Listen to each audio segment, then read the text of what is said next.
Hi, welcome to Plato's Cave, your speakeasy for ideas, where Tom and Dave show us how to think like the American founders. Grab a drink if you'd like. The conversation about saving our republic is about to begin.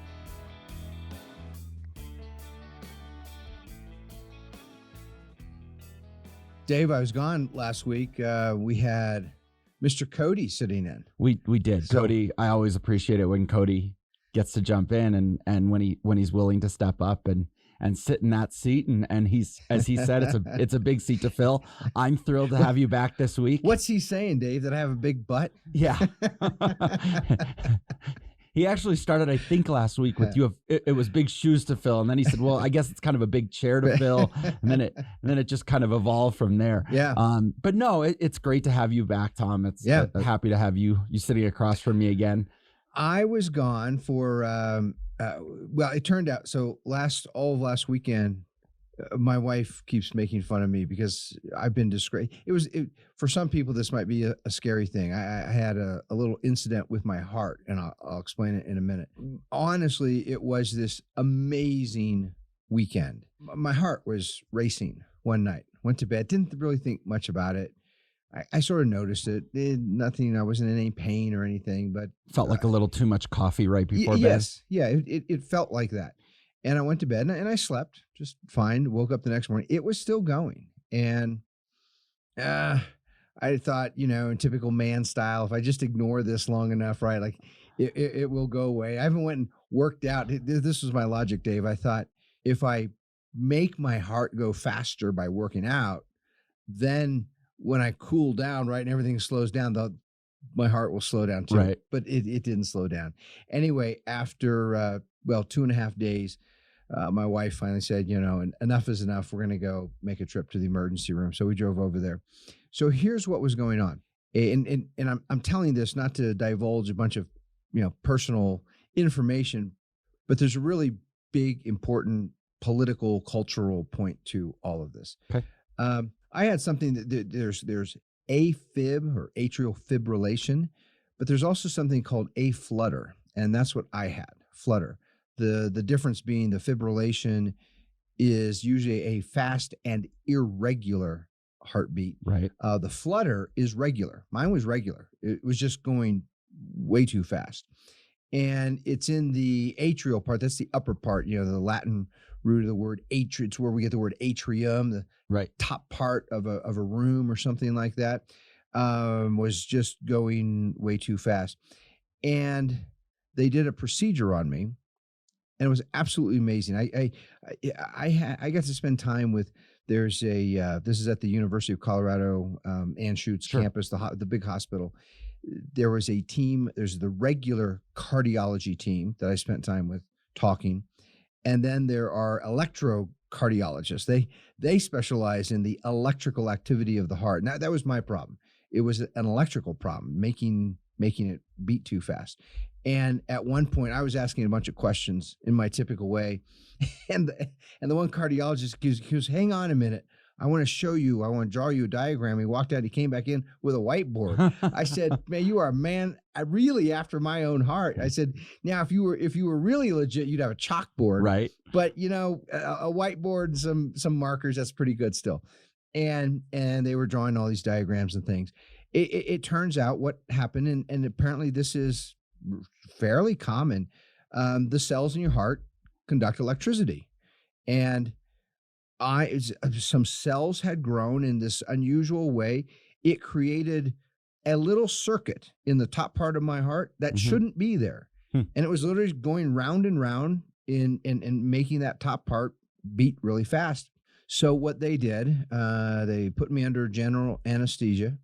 They went down through my throat, and in the esophagus, you can see the heart with certain devices because you have to get through the rib cage and all that. They can have a really clear view of the heart to make sure that there were no blood clots. And there were no blood clots. That's a good sign. Good so start. Then the second part is they went into a vein, and through the vein, they went inside my heart. And basically with a little burning device, they burned a little line. They made a little scar inside my heart where that little electrical circuit, it stopped the circuit. And they said instantly when they did that, my heart slowed down and just started doing a regular heartbeat. And so I'm feeling great. Here's the point. Here's what I've been thinking about ever since that procedure. I mean, the technology is absolutely amazing, right? To think that they can enter your heart. They can go inside your heart in a, does this even make sense to say like a non-invasive way? I mean, it's invasive. They're in there, but they're not like cutting holes Right. into your heart, right? They're coming in through a vessel and they're looking around in there. They make maps of the electrical circuits in your heart. It's kind of almost science fiction, right? Mm-hmm. And it made me stop and think about the role of technology. Our lives today are so wrapped up with technology, surrounded by technology, dependent on technology. Sure. We value many, I mean, and there have been many technologies that have made our lives much better. I'm glad we have air conditioning on a hot summer day, right? Sure. I'm glad we have ways to purify water and milk and and those kinds of things, and the very technology that can save our lives is both this wonderful blessing, and at the same time, it really is the source of the biggest problem that we have, which is progressive central planning. These things ultimately are all connected to each other because modern science has been so successful, right, in so many ways. It has given us all these great technologies, internal combustion engines, and on, computers, all these technologies. You can see why many early progressive thinkers or proto-progressives, people just of this inclination thought, science has been so successful in so many ways.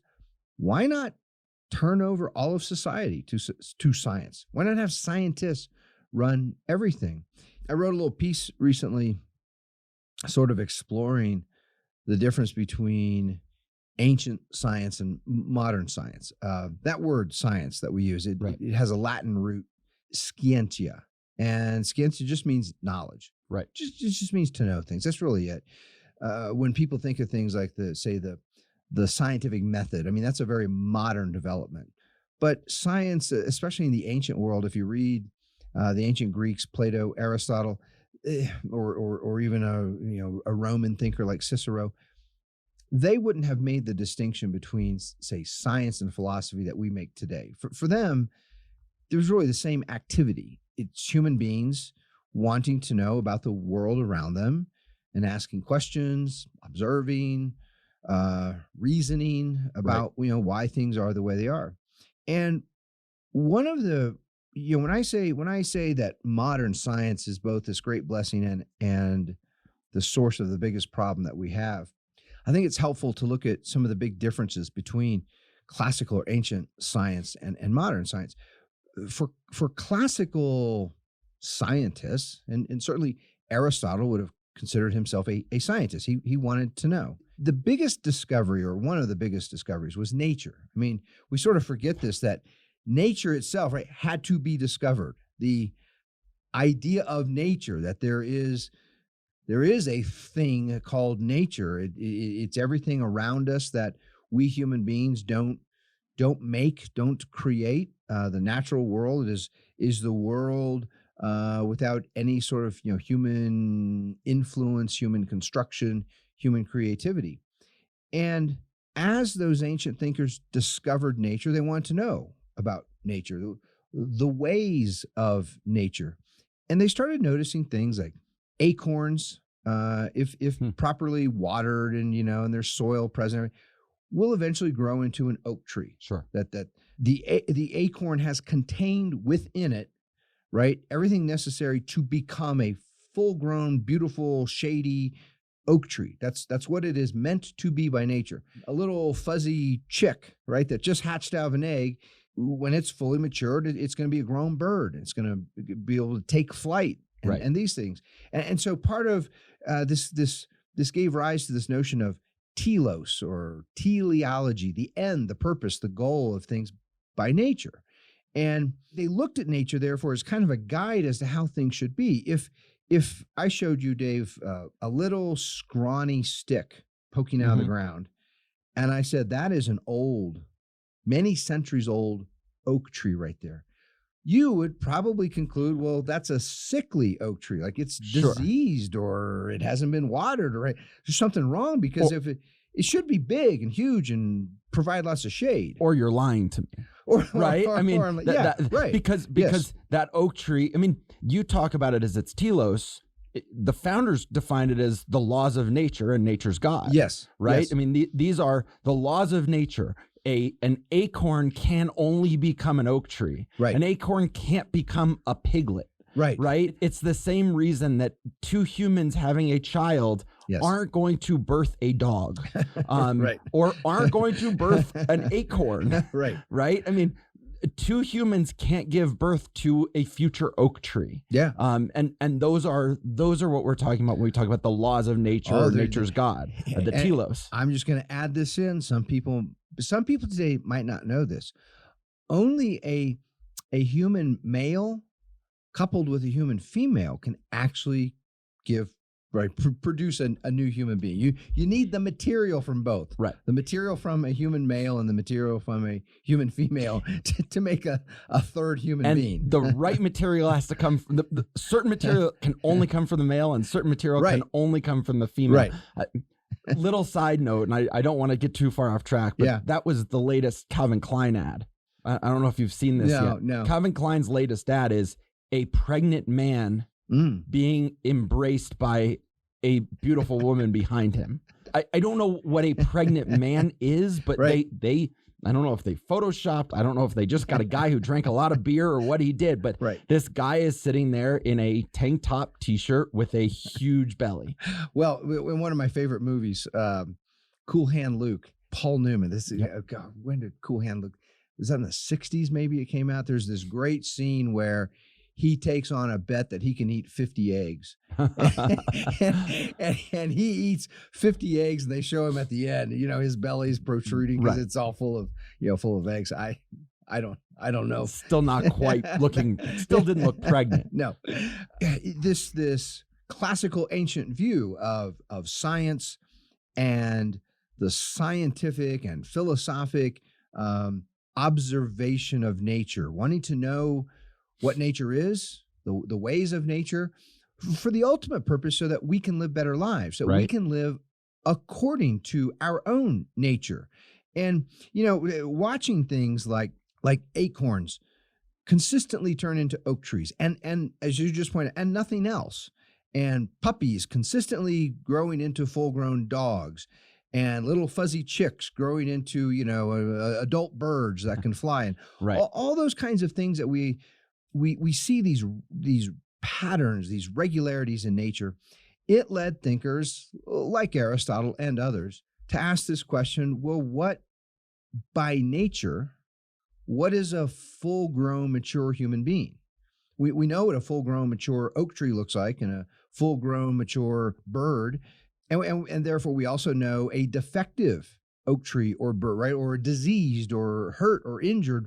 We can identify those things because we have this idea in our head of what the thing should be by nature. Right. So that allows us to identify diseases and defects and injuries. Before you get into Yeah. exactly what a full-grown human is from the philosophical standard, I want to point out that difference a little. I want to continue to pull on that thread just a little bit. Sure. Because you talked about the scientific method being more of a modern approach. Yes. And at the same time, while it was defined in a more modern sense, it kind of always existed. The idea of the scientific method was really there in some form or fashion as a way of observing, right? The scientific method is simply, we're going to come up with a theory and we are going to observe what happens in nature, right? Mhm. Some scientists who were scientists or seekers of truth and knowledge in the ancient world, they would observe what happens to an acorn time and time and time again until eventually they could theorize that an acorn will always become an acorn, Well, right? in a certain way, yes. In a certain way, yes. And in a certain way, no. Okay. And here's sort of this is another one of the big differences between the classical view, the ancient view of science, and the modern view. the classical thinkers, again, think of Socrates and his students, Plato, Aristotle, they had a premise that human sense perceptions, what we experience through sight and smell and taste and touch and hearing, that world we experience through sense perception is very close to the world as it is. Mm-hmm. Right? I mean, imagine there were no humans around to see or hear anything. There's still a world. Sure. The world exists. And they thought, okay, once human beings are in the world that they see and hear and smell and everything else, these sense perceptions are helping us to identify and know about the world. Modern science, this is historians of science or historians of philosophy will often refer to this period. This is the late Renaissance period. So we're talking late 1500s, early 1600s, just before really the Enlightenment breaks open. Historians will call this the epistemological turn. Epistemology is just a fancy word for how we know things. Sure. And the ancient thinkers thought, well, a big part of how we know things is through our sense perception. We see things and hear things and smell things, and that tells us certain qualities about things. The epistemological turn, which really opens up modern science, modern philosophy, begins with great distrust of sense perception, that the senses deceive us. Your eyes, for example, see that two railroad tracks converge in the distant, and yet they don't actually converge, right? If you keep walking down the track looking for the place where they actually touch, you'll never find it because they don't. It's an illusion. Right. You can take a perfectly straight piece of wood and stick it in the water partway, and what do your eyes tell you? Your eyes tell you it's bent, it's crooked. Right. But that's right. That's the refraction of a light. That's just an illusion. Right.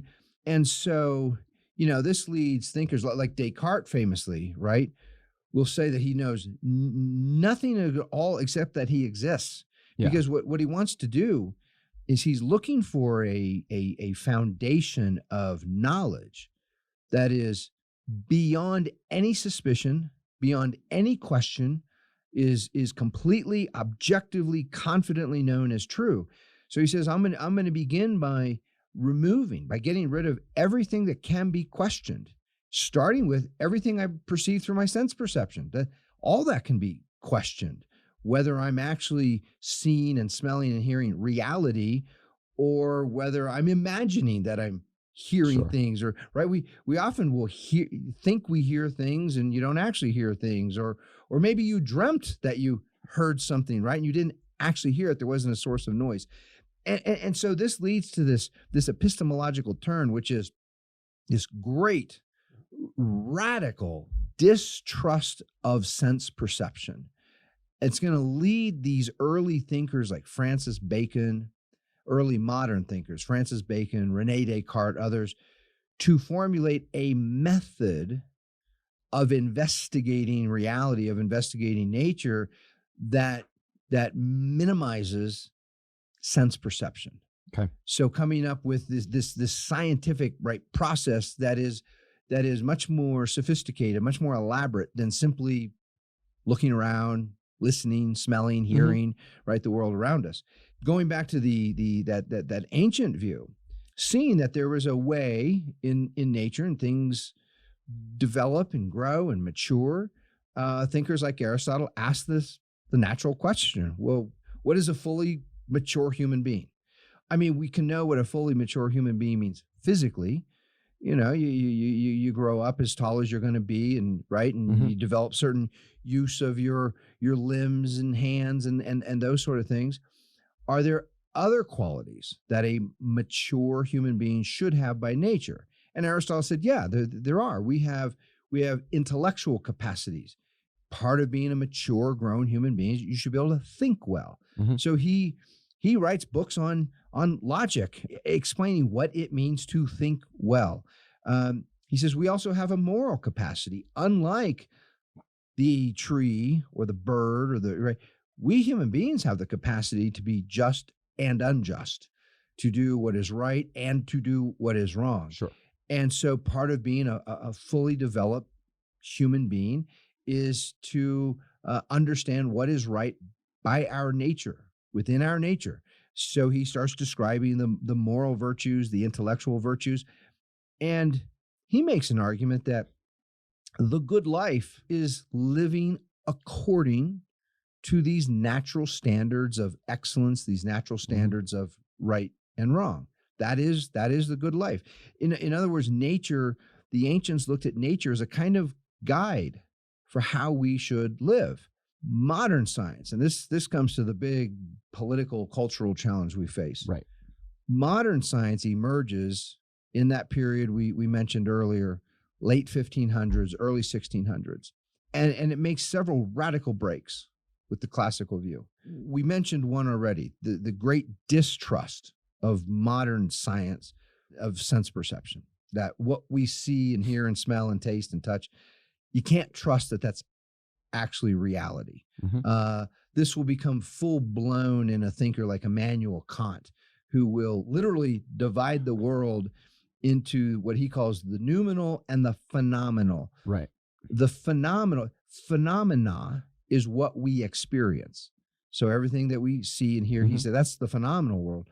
The noumenal world is the world as it truly is, and we can never know it because we are limited by our sense perception. When I used to teach this in classes, I would give the example. Now this is dated because I'm getting old, but you remember the Arnold Schwarzenegger movie Predator? Sure. There's this alien, and he's like super strong. I mean, he's beating up Arnold Schwarzenegger for most of the movie, and he has all these great gadgets and weapons and stuff. But every now and then in the movie, you see through well, it's not really the eyes. You see what the alien sees. Right.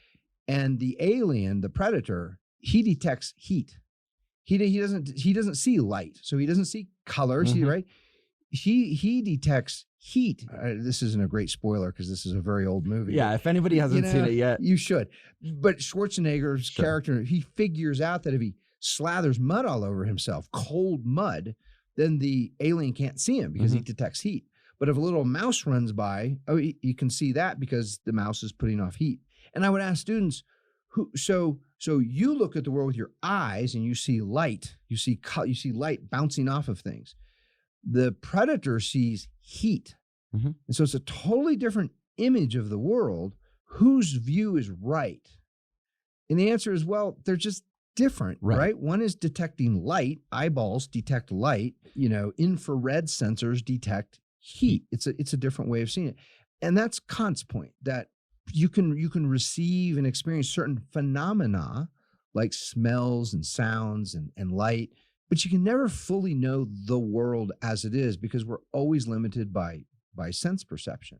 That's one of the big breaks, that great distrust of what we perceive through our senses. The other, in a way, more important, more decisive for our discussion here, modern science, and again, I mean Baconian science, Cartesian science, the kind of science that fully erupts in the Enlightenment period, that becomes the basis of modern physics and modern chemistry and biology. Modern science looks at nature not as a guide for how we ought to live. It looks at nature as the raw material that we should conquer. And in the case of Bacon, he actually used that word. We should conquer nature, control it, bend it, break it, force it to, well, in Bacon's words, for the relief of man's estate, to help us, to make our lives easier. And thus there's the huge emphasis on technology, which is an interesting word when you think about it. It's two Greek roots, techne and logos. Techne meant an art or craft, the way to make something, like the techne of the shoemaker, right? Someone who makes shoes. There's a craft, there's a way to make shoes. That's techne, and logos is logic, is reason. So it's literally reasoning about how to make things. That wasn't the view of the classical thinkers. They didn't think of science as technology. Occasionally, someone would invent something. It was usually related to war, some new kind of weapon or something like that. But within the realm of science, like, that was not the emphasis on scientific thinking. It was making tools. Whereas modern science is almost exclusively focused on, we're studying nature and studying the world so that we can make tools that will make our lives easier. And the fruits of that are these amazing technologies that, well, one of them probably saved my life, because if my heart had kept beating at the rate it was, something really bad was going to happen. Sure. So, medicines and medical technologies, right? We could list all kinds of, think of how the world changed with steam power, and then later the internal combustion engine, and then later, figuring out how to make a silicone chip that can conduct electricity and convey, information, Right. and all these things. And that modern technological science and its many successes are exactly what led many thinkers around the world to start thinking, human life is so difficult. Human societies, political communities, regimes are filled with so many problems, crime and war and all these things. Why not focus science on the fundamental human political problems? Why not have scientists govern political regimes? And that's the emergence of progressivism. Right. That's the seed of it. And I'm telling this long story because I want our members at the Vino Veritas Society to have a kind of sympathetic view of progressivism. What I mean by that is we can understand it better if we try to stand in the shoes of those early progressives, right? And see that it was not the case that all these early progressives, they weren't all sitting there openly declaring that they wanted to be tyrants and control. That wasn't what they were talking about. They were saying, wow, look at what science is doing. Look at how science is solving all these problems.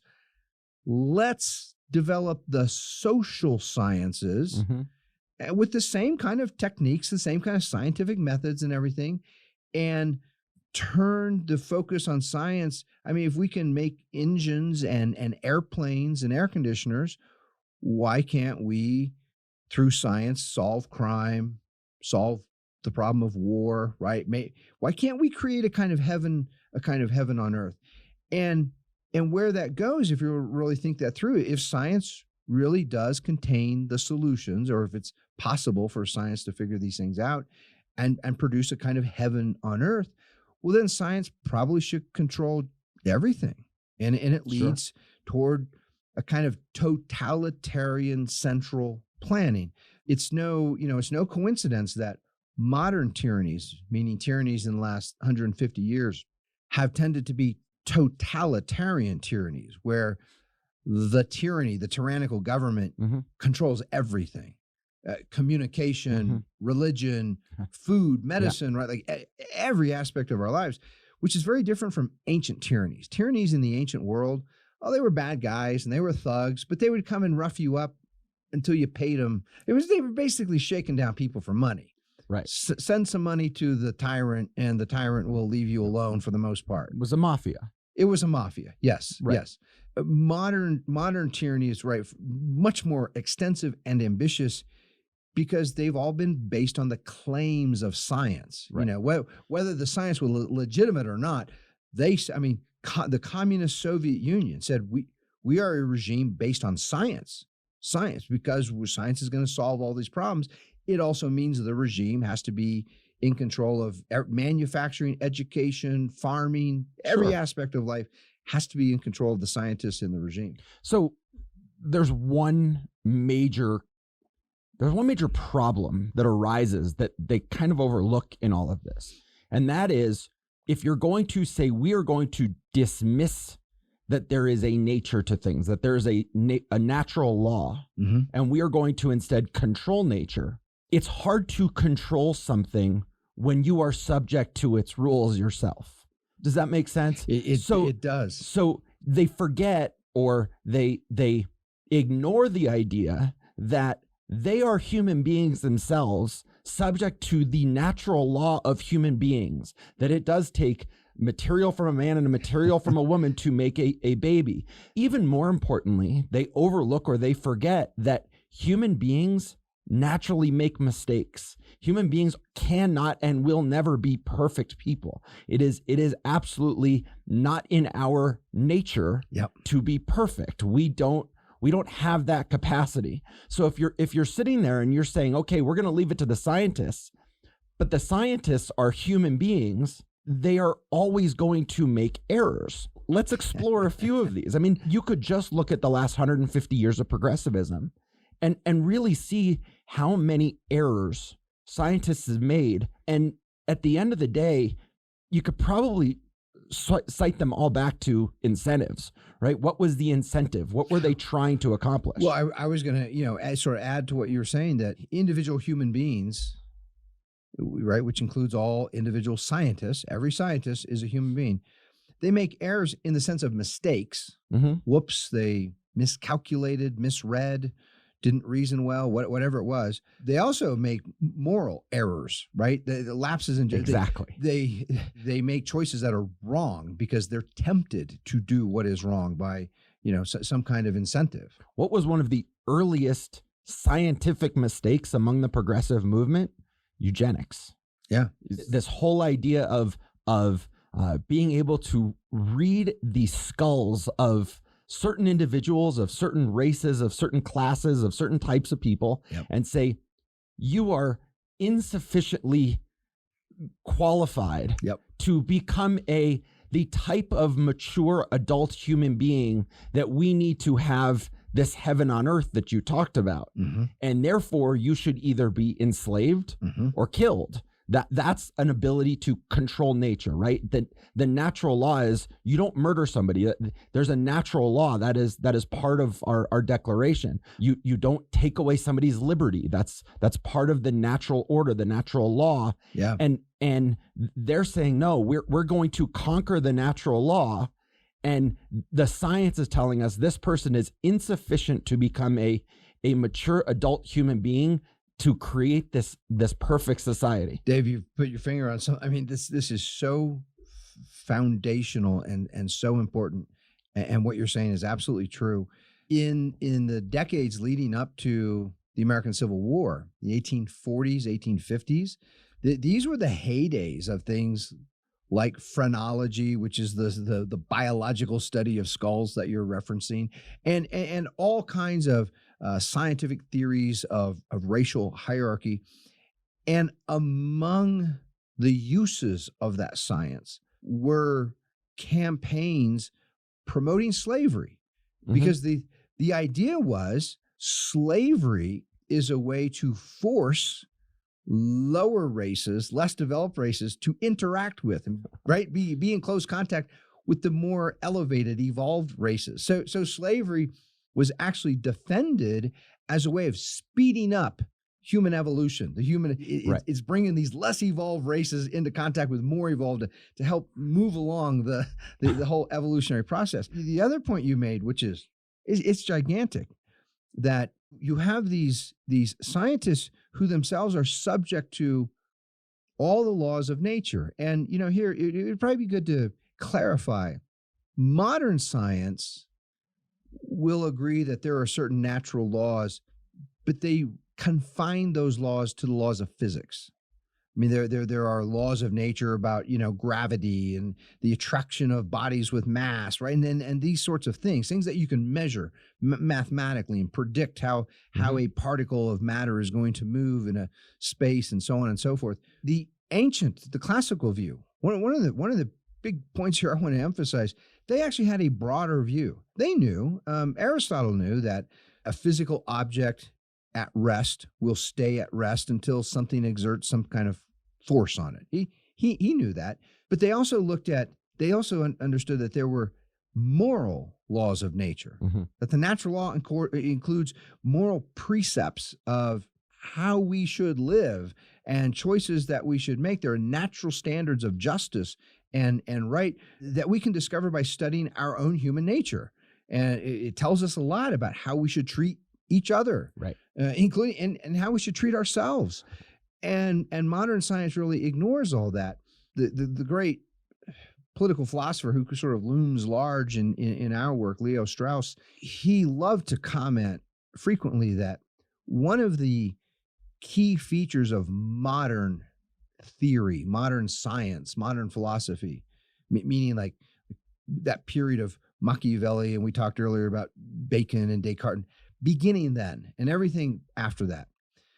One of the key features is that modern thinkers tend to exempt themselves from their own theories, from their own analysis. So whether it's a Freud or a Karl Marx or, you name it, any kind of social Darwinist, they'll say, here's my theory that explains why you, Dave, and everybody else, why you think the way you think and why you live the way. I have this theory. But then, of course, if you turn it on me and say, well, Kranenwitter, does your theory explain you, Kranenwitter? No. My mind can see the truth, right? Everybody else is acting according to this theory, but I'm exempting myself from my own theory. Which is how they start to define leader. Yes, right? It goes back to our some of our earliest conversations about this leader who can see the shoreline through the fog, and everyone else just needs to let that person who has better sight and better vision than everybody else. I mean, they use that word. Yes, they do. The vision to see what it is. Where it gets interesting though is when you play this out over a long enough period, you start to see the mistakes piling up.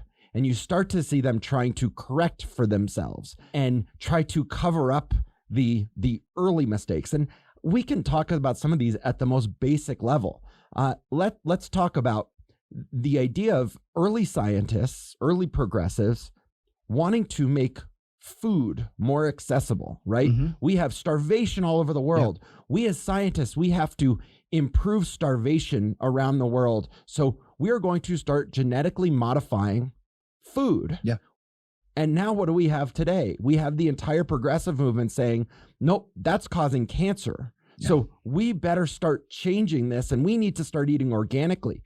It was those same progressives early on who were saying, we are science. The best example, and if nobody's ever looked this up, look up, just do an online search of what a watermelon looked like before it was ever genetically modified. Have you ever seen one of these? I don't. What did it look like?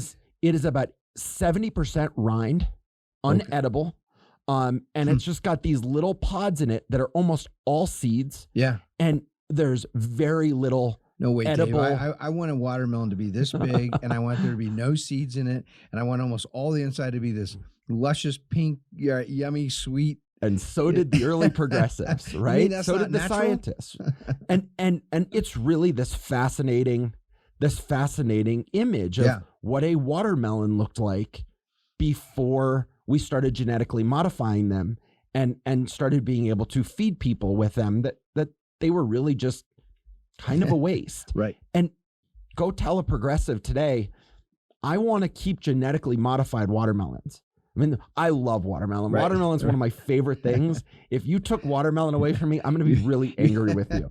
That's a hill I'll die on. And they now say, well, you can't genetically modify. So they're already admitting some of these mistakes. And progressive scientific history is littered with from really serious things like eugenics to the most basic ideas of genetically modified food versus organic. Well, here, I mean, I think this is worth emphasizing. So, we point out scientists, they make mistakes and they make errors, just honest errors. They also make moral mistakes. They will make immoral choices because rather than tell the truth in some report, right, they stand to gain financially, or maybe their brother-in-law who owns a business that manufactures certain watermelons, right, will stand. So there are all kinds of perverse incentives that will lead to immoral behavior.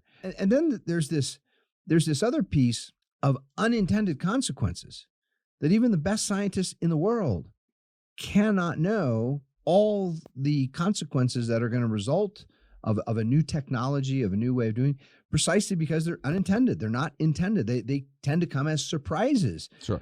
They're unknown. And that makes any kind of innovation ever. In fact, this is one of the reasons, if you go back to the ancient classical view of science, Aristotle, he's very clear on this. He actually discourages technological innovation. He doesn't want a lot of innovation for two reasons. Number one, You don't know what kind of unintended consequences are going to come with a new technology, a new way of doing something. The other thing is he's really worried about the social order. I mean, he talks about this, that communities are based on a shared way of life. And if you introduce new technologies all the time, you're shaking up that way of life. And he thought that that role of tradition was an important part of social political cohesion. With modern science, it just tends to dismiss these concerns for unintended consequences. Let's just go do it. You remember that great scene, the original Jurassic Park. What's the actor's name? He plays Ian. He's a mathematician in there. Famous actor. I'm thinking of his name in the movie is Malcolm. Is it Malcolm or is it Ian? Oh, I don't remember. I thought it was Malcolm. It might have been.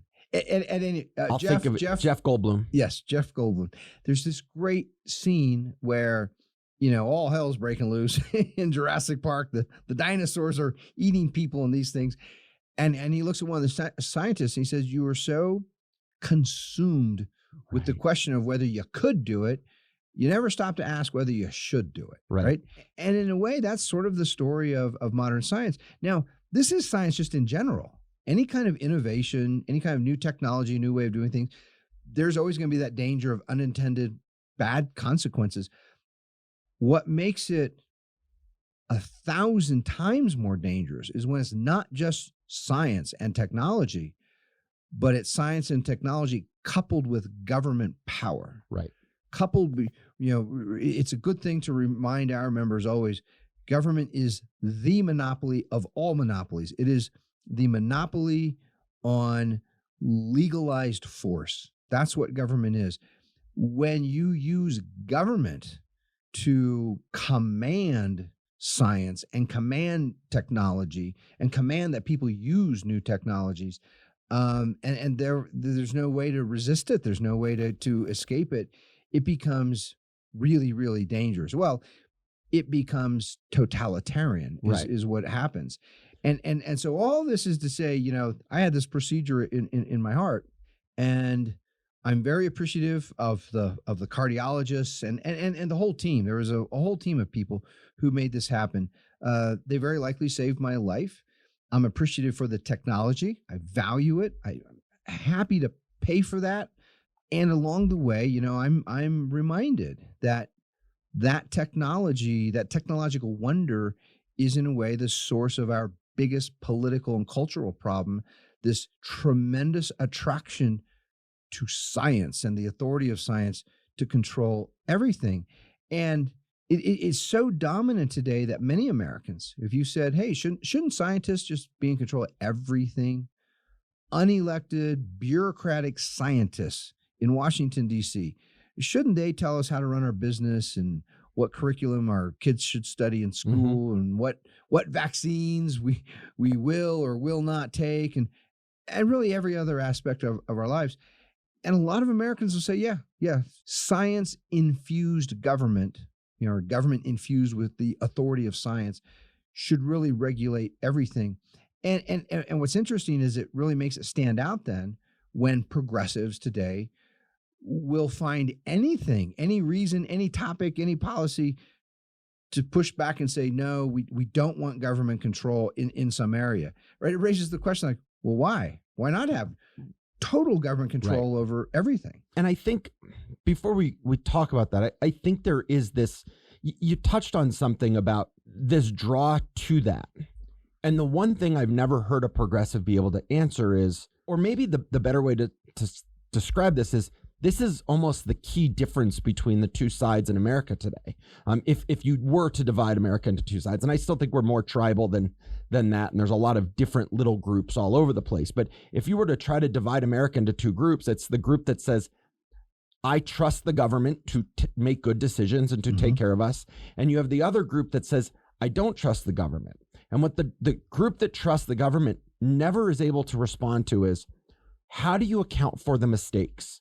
How do you trust them when they make a mistake and they don't own up to it? And that's part of that human nature that they're trying to conquer. Yeah. Is our human nature is sometimes to not want to admit I made a mistake. Yeah. Our human nature is often, I don't want to be the person to say, I screwed up, guys. I'm sorry.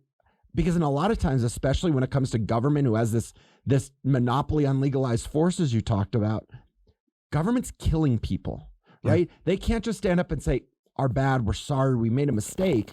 You just killed potentially millions of people. Yeah. There have been wars fought where, or totalitarian regimes who have killed hundreds of millions of people. And they can't just turn around and say, sorry, that's our bad. And it's definitely not in our nature to stand up and take that blame. This is just an example of the point you're making. In this fight in Ukraine right now, you have large numbers of Ukrainians who are proudly Ukrainian, who are openly, vocally not Russian. They will tell you they're not. Even here's a curious fact about people in Ukraine. Even people who are Russian-speaking Ukrainians, they don't know Ukrainian. They don't know the Ukrainian language. They grew up speaking Russian. They speak Russian. Right. They will say in Russian, "I'm not Russian. I'm Ukrainian." Yeah. And a big part of that during the Cold War, as the Soviet Union was trying to command and push around Ukrainians, they decided one way to get Ukrainians in line was to purposefully, think of how terrible this is, purposefully set about a famine. And they did. The centralized, progressive regime of science, and purposefully set about this famine. And the famine quickly got out of control. And all of a sudden, millions of Ukrainians are starving to death. Right. And Ukrainians remember that. They remember what life was like under Russian and Soviet domination. But it's just that point of what happens if you're those scientists who say, "Hey, we've engineered this famine, and we're telling you we can restrict it to this area and this population," and 5 years later, millions of people all over are dying of starvation. How do you apologize for that? And what happens with those in progressives in government very typically is they don't. Right. They don't apologize. In fact, they ignore it. They think with enough propaganda, right? And if they have a media helping out, we can just keep denying that it's even existing. And a whole lot of people, there are Americans right now, millions of Americans right now, believe we are in some kind of great economic recovery because the media is telling them we're in the period of a great economic recovery. I was just going to say, you are literally describing the Biden administration. And I don't know if anybody saw this earlier this week, but Peter Doocy was sitting in the White House press briefing with the new press secretary. I don't know her name yet. I don't remember it offhand. Jen Psaki is now, I think, off at MSNBC making a lot of money, and they have a new woman in there. And Peter Doocy, very simple question. How is raising corporate tax rates going to help with the current recession that we are facing, with the current rise in prices? How is raising corporate taxes? And she starts flipping through her notes looking for an answer, and eventually just says, well, it's just important that corporations start paying their fair share. Yeah. Because that's just the same comment. And we're not really in a recession. We're not heading that way. The stock market's going to bounce back. I mean, the stock market's down huge. Right. Cryptocurrencies, I don't know, this happened last week. Some of these new stable coins that they were calling them, one went to a total of, I think I read 14 billion in total value to $14 in total value overnight. I mean, the entirety of all of owned wealth in that went from 14 billion to $14. People lost billions, and they're just saying, no, it's not real. It's not happening. And we just need to keep focusing on the wealthy need to pay their fair share. And when we raise corporate taxes, they won't raise prices. Consumers won't have to pay more, right? We'll just deny reality. We'll deny reality. And you know, Dave, that might be ultimately here what's really going on I mean, you could describe our modern world, the modern United States, in many ways, but arguably one of the most accurate ways to say we are in the midst of a rebellion against reality. Right. Against reality. Those natural laws, not only the physical natural laws, but also the moral natural laws that govern all human beings, that we're all subject to. I'm absolutely persuaded that those natural laws are real, and we actually are subject. If you violate them, you do them, you violate them at your own peril. Aristotle makes here's a natural law of human beings, of human nature. Treat your friends really badly, hurt them and lie to them and steal from them, and you won't have many friends. Right. And you'll probably be pretty unhappy, right? Whereas if you treat your friends well, it's more likely that your friends will treat you well, and you'll probably be a happier person. That is a law of nature that is woven into human nature, that reality doesn't change with time. It doesn't matter what language you speak or what part of the earth you live in, or none of these things. It doesn't matter what color skin you have. That's a truth about human nature. And yet there are large portions of our population today who are pushing, they want to rebel against reality. They want to rebel against the natural law. They want to demand that yes, a man can get pregnant if he wants to get pregnant, right? Which is sheer lunacy. It's lunacy. Not only is it lunacy, it's shocking to me that it's become a hill that people are willing to die on, that they're that passionate about it, that they are that convinced that science can overcome human nature or the laws of nature. They're so convinced of this that they're willing to go die on that hill. And it has made it impossible to have rational, reasonable conversations with a lot of people in our country today. And I think that's why we've gotten to where we are.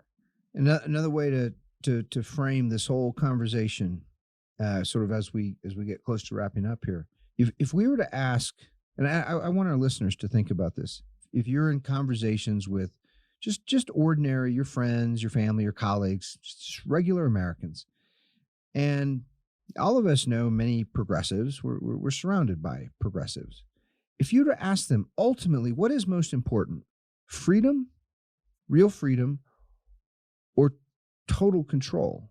It'd be fascinating to hear the response of progressives, because what's happening within their own souls, within their own minds, there's a fight. There's a contradiction. Yeah. On the one hand, they say, well, we want control.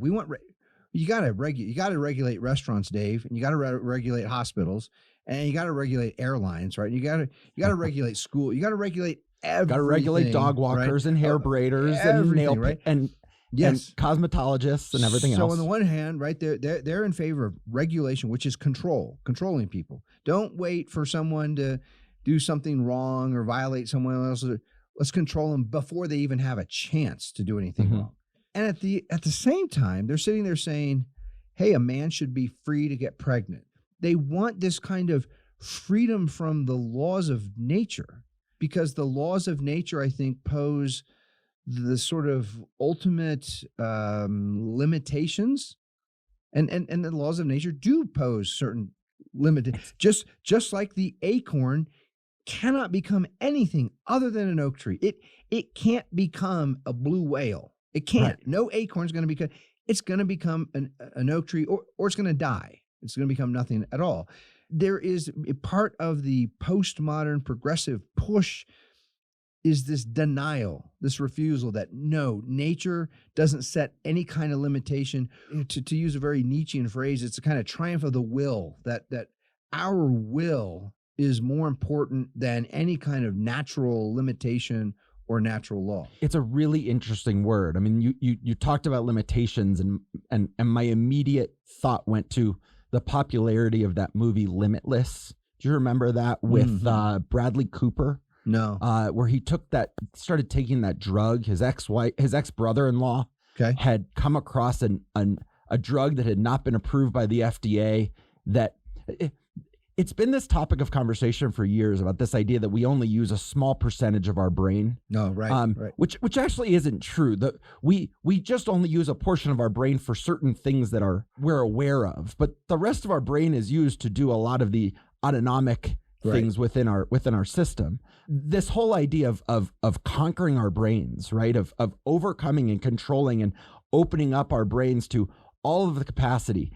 It speaks to two things. It speaks to people's unwillingness to accept their own realities, right? Every single person has certain limits on their capabilities. I can't shoot a basketball. I am never going to be an NBA basketball player because I can't shoot for anything. Right. I can play hard. I can do everything I can want. I can practice. Right. I'm never going to get to that level. It's a limitation on me. For some people, they have other limitations, and their goal is always to say, what can science do to help me overcome that? And we've always had this obsession, I think, as human beings, of overcoming those limitations. And we look to science, and that movie speaks so directly to this idea that I can overcome anything, because once science is going to accomplish something. Weight loss. How about that as a perfect example? How many people are still out there just saying, I'm waiting for the weight loss drug that's going to save, pill. Right? Yeah. I'm not going to take care of my teeth. I'm not going to take care of my body. I'm going to drink until I destroy my liver. I'm going to smoke until I destroy my lungs. Yeah. But science will save me. I will be okay. Yes. And we have this obsession, I think, because it makes us feel okay about overcoming our reason or ignoring our reason to do things that are more about our passion, more about our appetites. And that's why I used the word will. Right. What we have the will to do. In a way, you could say that is the big distinction between the ancient view and the modern view. The ancient view was understand the limitations of human nature and then learn how to live well within those limits. The modern view is reject limits, ignore the limits. And, if you're the way your lifestyle, which is a very modern word, it's a very postmodern word, the way you will to live. Sure. Hey, if it leads to a disease, technology will solve the disease, right? It'll cure it. Don't change the way you live. Don't live according to some natural standard of right. Do whatever you have the will to do. And if problems pop up along the way, science will come and solve it. So I think we have this whole perception, and I think we've identified something really important. And I'm glad you brought it up, and I'm glad you were willing to sort of share what was going on with you. It's interesting to think about where are the areas that we say it's okay and where are the areas that we say it's not. And you talk about how life-threatening this potentially could have been without science.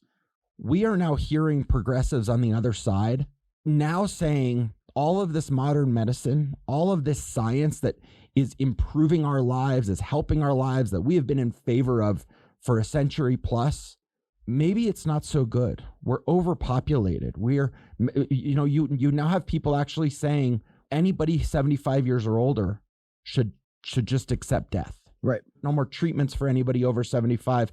Or you have people even pushing for euthanasia for anybody once they hit 75 years old. Why wait for them to die? Let's just put them out. No matter what their condition is. Yeah. For me, I look at my parents are both over 75. They are in great health.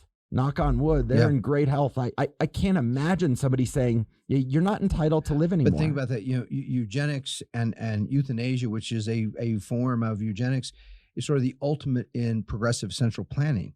It literally comes down to math. We can sit and calculate the resources we have, how much water and food and energy and everything else, and then calculate how many people and how many resources do people need. And once you get to a certain limit, say, okay, everyone over that limit, right? We just need to kill you because the science shows, right? There's not enough food and energy and everything else for all these people. Now, that said, for now, I would say that is a very, very, very tiny portion of our population that is actually advocating for this. What I'd ask of all the other progressives out there, you talked about this need for freedom versus this need for control. And I want to ask them, how do you decide? How do you decide? How do you make that decision of when should we control things and when should we not?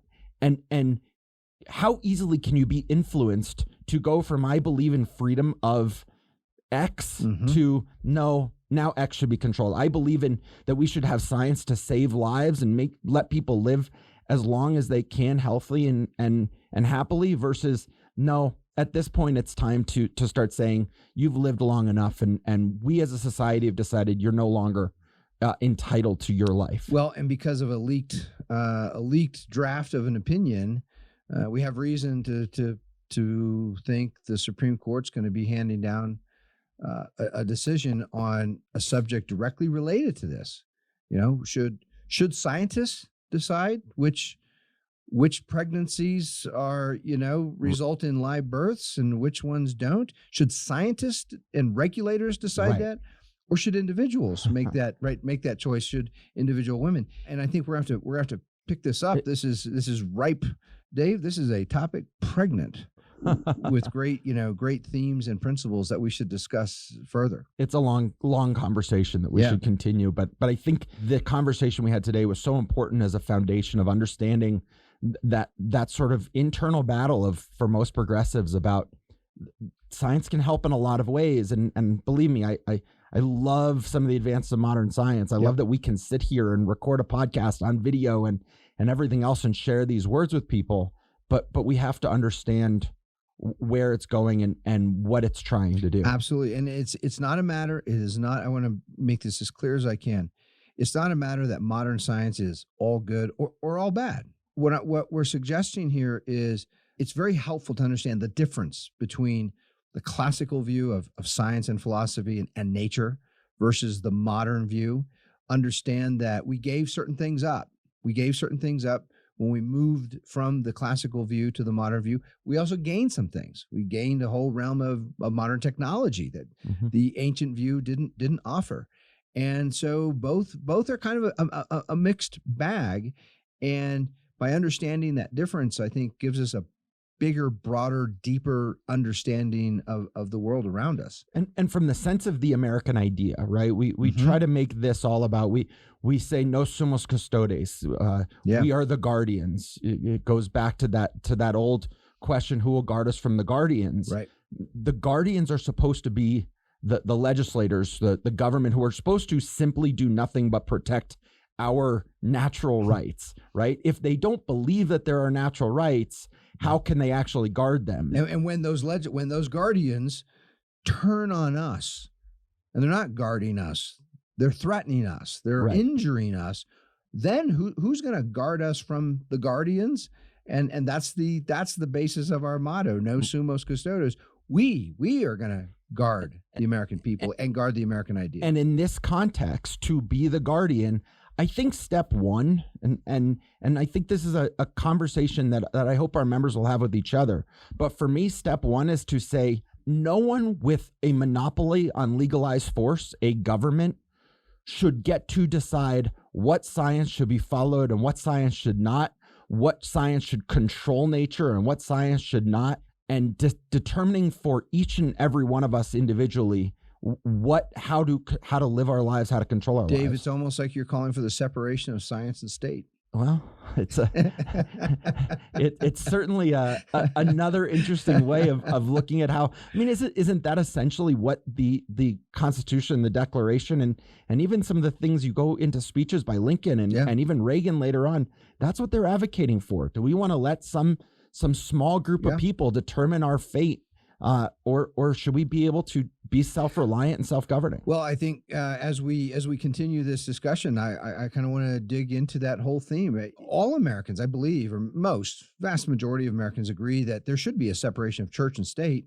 I don't know of any Americans who want a church to have an army and a navy and make the law, right? We don't want churches. We do want separation of church and state. At the same time, we should also want the separation of science and state. The state, the government, should not be the authority on science. Well, then we should, if we're going to continue to guard the American idea, that becomes another tenet of that process. That's right. Until then, Dave, nos sumos custodes. Until next time.